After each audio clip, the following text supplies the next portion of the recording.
Hello!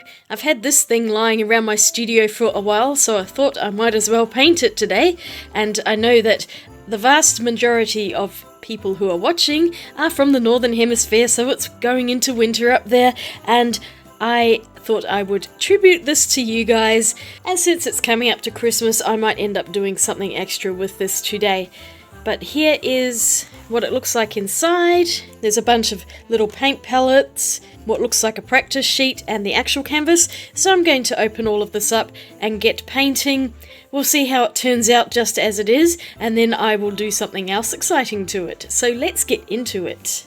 Here's what the picture's going to look like, I guess, and there are some extra mixing instructions for some of the paints. So we've got a couple of little brushes here.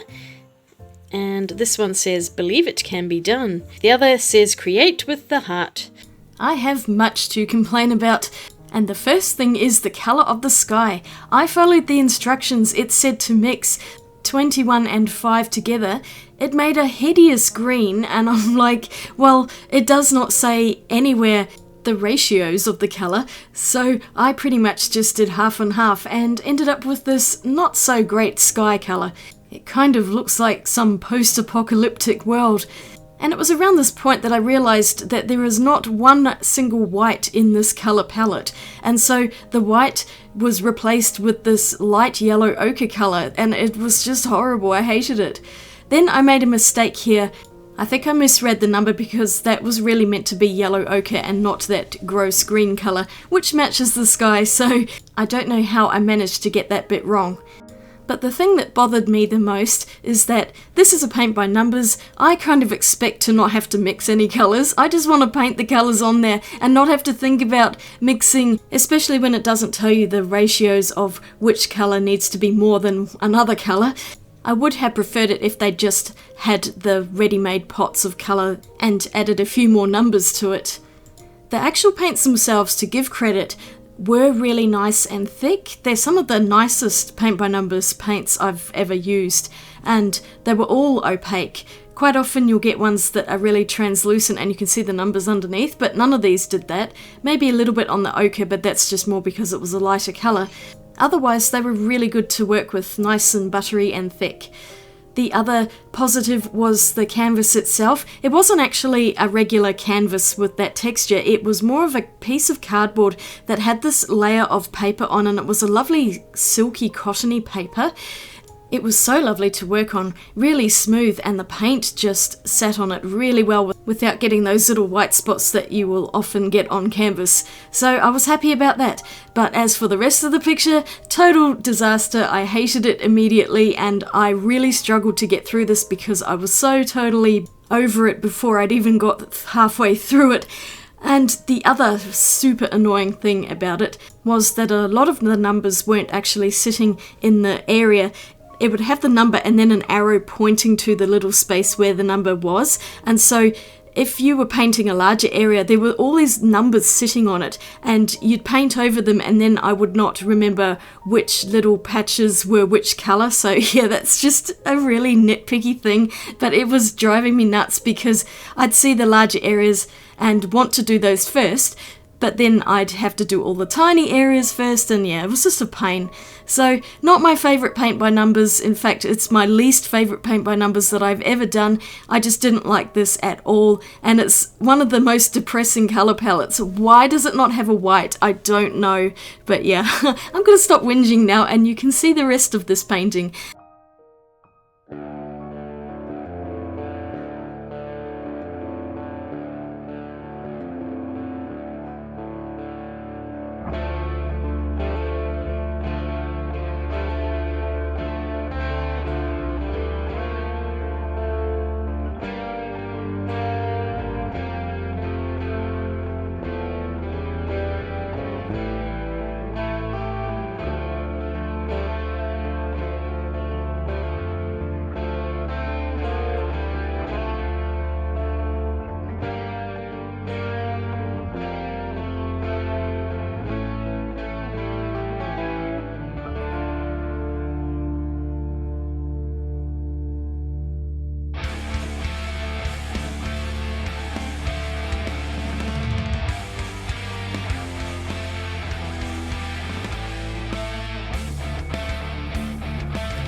And here it is.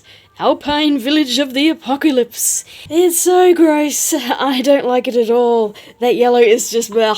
I really want a nice white in this, but I've just made a huge mess of it. It's okay in parts, like around here. The village isn't too bad, and the trees actually didn't turn out too badly either, even though I just blobbed the paint on because by then I was far too impatient to look at the numbers. But I'm going to paint over this and make it hopefully look better than that. I've got some oil paints. Let's see what I can make out of this, and hopefully I can improve it even just a little bit. I used an assortment of water-soluble oil paints, Weber W oils, and also some of those Cobra ones. They all work really well. I've had them for a very long time, so they're pretty crusty, but the paint inside was still nice. And it took me a little while to get the hang of oil painting again. It's been a very long time, but I just remembered how wonderfully they blend together, and you can just blend forever because that paint does not dry for ages. So I would leave an area and then come back to it after I'd done something else, so it was just easier to see. I was just basically trying to cover up most of that yellow ochre because it was such a depressing colour, and I went for a light pink that I have in my collection. And then I vaguely stuck to the general colour scheme that was already on here, using quite a few of those blues, but I really wanted to add a pink in to make it a brighter and more sunsetty picture. You'll see that the shadows are not exactly correct because the sun's already set, so the shadows would be completely different to what I have here. But never mind, I don't think it matters too much. I was just also making this up out of my head. I had no reference photos, and really snow-covered villages are not something that I've ever really seen that much aside from a picture here and there or on TV. So for me this is a strange concept. It's summer here and I was trying to imagine what snow might look like, mostly reflecting pinks and yellows, and I also added in a bit of white as well just over the top for highlights. I did struggle with this, but because the paint was so wet, I could go over it again and again to try and get it right, and I am really happy with the overall end result. I used so much paint on this though.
Here we go. Kind of a Winter Wonderland. It's about as good as I can get it. I don't really know what a snow-covered village looks like. I've never seen one in my life. I have seen snow, but not very often, and not at this time of year, because it is, of course, summer in Australia. But I did my best, and I much prefer this to the original. I have got so much paint on this, and it is going to take forever to dry. But anyway, I had a lot of fun with this. It was really nice just having a background to start off with and then just make it up as I go along with the colours and things like that. This is a much nicer colour palette, much happier, and I am very pleased with how I finished this. I haven't used oil paints in a very long time, so I haven't completely forgotten, although I could improve in some areas.